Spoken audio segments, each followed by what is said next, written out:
Hey, it's Woozy here again. Want to welcome everybody back who has been sticking with me the last few videos. I want to introduce a new video game that I've been playing the last couple of days. This one's called Crime Simulator. It's similar to Thief Simulator, but this one's more open world than mission by mission, which I think is a lot more fun for a lot more people. But before I start a new series on this game, what I will do is go ahead and give my 10 best tips and tricks over the last few days that I've learned that's going to help out anyone who has yet to play the game or has played the game and hasn't thought about these tips and tricks yet. So without further ado, let's go ahead and get to that list.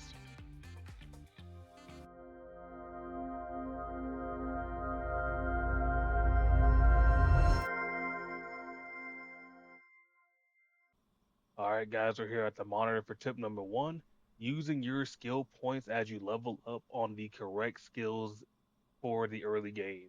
I feel like there's three main ones that anyone can use no matter what, and you can't go wrong with them. The first one will be Strongman level one. This one gets you an additional item slot, always useful because you don't start with that many slots to begin with. So you'll realize that you play the game, you're carrying too many items to break into places and not have slots to take stuff from those places. So that one, off rep, is a great one. Perception, I feel like it's the most important one to use even if it's not important to somebody else, they will know how useful this one is. You can mark NPCs and know where they're going next, and that will tell you all you need to know to make your next moves before you get in and out of those houses. The last one I would say is agility, which is down here at the bottom. Agility one, great because you get to climb the vines on fences, and I will be useful for another tip later that I will give you guys. And what this does is helps you get into houses, into the property of houses without having to break in if you don't have the tool to do so. So it saves you extra money and things like that. And if you need to get out of a spot without breaking out someplace, you can go ahead and climb the fence and get on your way.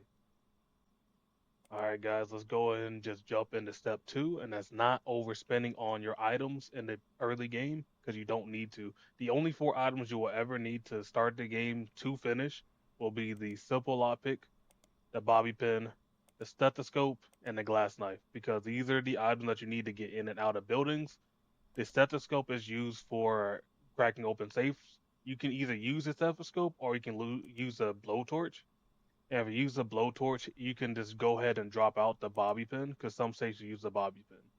Later on in the game, you'll use a bobby pin for doors, but until then, you will only use it on safes, or if you want to use a blowtorch instead, go ahead and do that. Everything else is personal preference. If you want to get more violent, you can go ahead and use the crowbar, the bat, and the fire axe. Otherwise, if you don't want to be violent and you want to stay stealthy, those are the only four items that you need. All right, guys, moving into step three. This one's kind of simple. Please move the truck if you need to. You don't have to stay stationary at the garages. If you want to focus more on the other side of town near 101, you can move the truck over there just so you don't have to run as far as you would need to if you would have stayed at the garages and didn't know that you can move the truck to another side. All right, guys. So those first three tips, so were kind of tips before you even jumped into the game. So if you jump into the game, you'll see that you are dropped off into a city. And I will say this next tip for tip number four is to have a planned route before you even go out there. I would say go ahead and test out the map so you just get used to it. But if you come in with a set plan of where you want to hit, you can save a lot of time.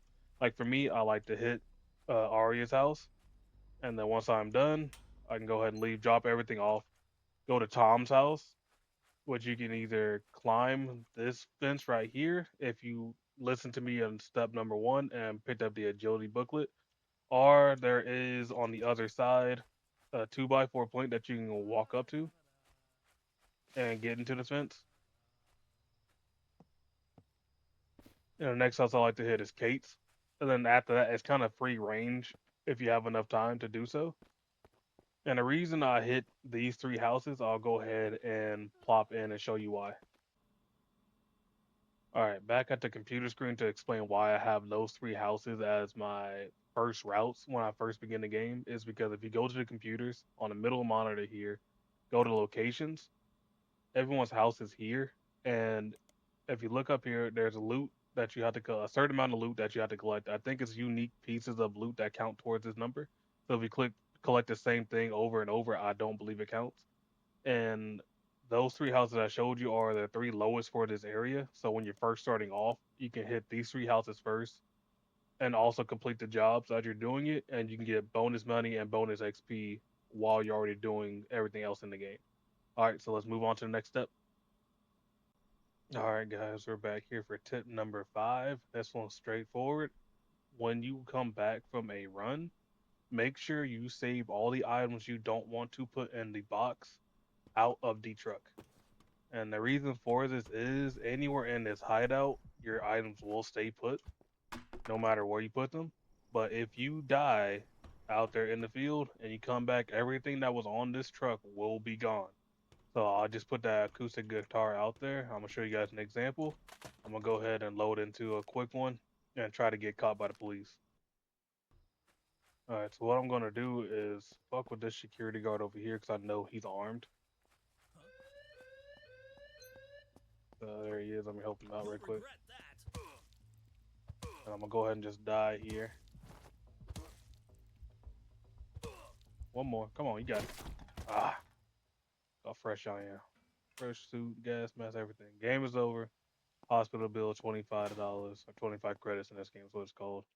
You come back to your hideout. Seen all the items that was in my truck. All of it's gone, except for the booklets and the rock. They don't count as in-game items, I guess. Everything's gone. All that's gone. The stuff in my inventory's gone. But what is not gone is my guitar over here. So make sure when you do a run, get everything that you want to save either in this box right here to turn in for quota, or put it anywhere inside or outside. It doesn't really make a difference, just so you can save those items. All right, let's go on and move to tip number 6. All right, here for tip number 6. I know this one is going to sound a little bit crazy when I tell you this, but I promise you, it'll help you in the long run just because of how this game is programmed to work. And this one is strategically losing on purpose.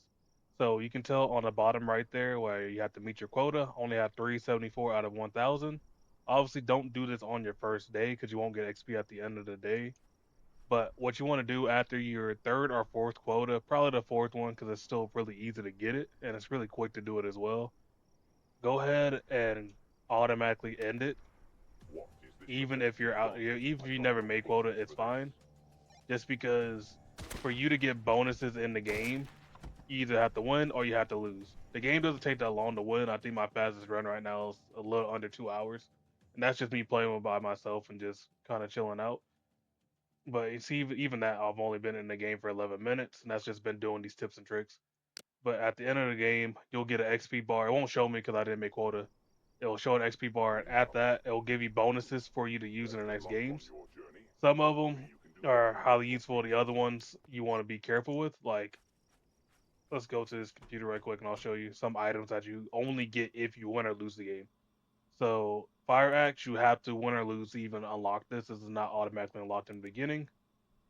What's another one? Zip ties is another one. Anything that's like really good in the game, you can actually get the Fire Axe in game in the garages in the first area. Like the crossbow, I had to lose or win the game again to unlock that. The invisibility tool, I had to do that again, and then the scanner I had to do the same thing. Even the silent pistol, I had to win or lose the game to get to that.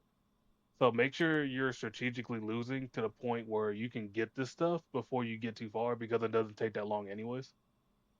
So that being said, let's go ahead and move on to tip number 7. All right, guys. Now for tip number 7, this one's kind of simple and straightforward as well. Is understanding when to send out items and when to cash out jobs.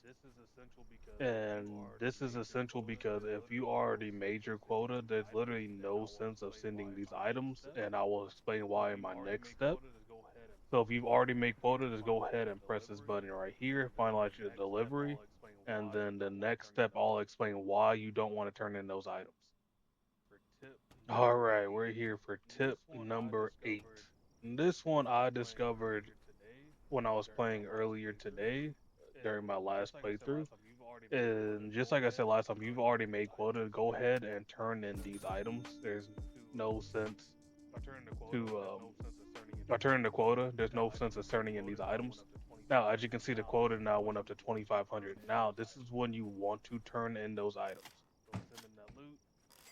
So send in that loot. Made well over quota. And at this point, you want to turn in your item request as well. Boom, well over quota.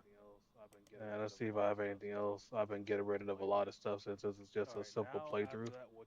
All right, now after that, what you want to do, all this stuff doesn't matter because this is money in your pocket. And since I have over my quota, have over double my quota, what you want to do is come to this board. And if you have a difficulty over normal, or if you've been playing casual this whole time, and that's fine too. If you've been playing casual, move this up to normal. Or if you've been playing normal, move this up to pro. And if you have master unlocked, go ahead and send it up here and confirm it. And the reason you want to do that is because, as you can see, my cut goes up to master, and I don't have to go out to do this. I can instantly just go ahead and finalize this delivery and get the master level quota. And I also got an achievement for that. You don't have to go outside, you don't have to risk anything, and then you go right back down to where you want to go. I call this a level up cash out. So before you cash out, level up your difficulty, then cash it out, and you'll have way more money in your pocket. Alright, guys, now we're at the part of the video where these next two tips and tricks are only for people who have people to play with or friends to play with. So if you're not one of those, you can skip out on these two if you want to. Thank you for sticking around. Go ahead and like and subscribe to the video if any of these tips helped you for playing this game. But if you want to stick around, we'll go ahead and go to these last two tips and I'll combine them together because they kind of go hand in hand. So let's go ahead, no further ado. All right, like I said, these last two tips pretty much go hand in hand. So go ahead for tips 9 and 10. What you want to do if you have people to play with is have a dummy account and also have people that are willing to trade with you. So what I mean by that, your full status down here, like my bottom bar, my toolbar, this carries over per character. So let's say, actually, I can go to my dummy account since I already have one, just to show you. What this does is helps you keep items that you don't want to lose if you guys are struggling to make quota or if you are strategically failing, like I said before, which I literally approve of anyone doing. Like these two items right here, I've saved from different games. If my friend that I've been playing with wants his Sacker 3 back, I'll hop on my dummy account, go grab it, give it to him. Then we can get rid of it because I already have Sacker 3 on my other account. And that goes for literally any item that you want to do. If you want to have multiple VIP items of the same kind, you can do that or anything like that. Make a dummy account, keep it on the side, making sure it's one of those that you don't use. Like this is literally just a brand new one, haven't played at all. It's literally just for stocking items. And this one right here is my main character. So that's my tips for 9 and 10. Making sure that you have friends is a good tip, and then people that are willing to trade with you. So you can keep these items. And if you have items for jobs that you have not completed yet and someone else does, they can go get that item and you guys can complete that together if you have people that aren't selfish in your life. So that ends my tips and tricks. So if you guys think these are helpful, go ahead, like I said before, like and subscribe, and then I'll catch you guys in the next video, which will be my actual playthrough on a pro level difficulty on my main account. And then the playthrough after that will be a fresh account on the master level difficulty, which I will not try that out until I beat it on my pro level difficulty first. So go ahead, like and subscribe, and I'll see you guys tomorrow. Thank you.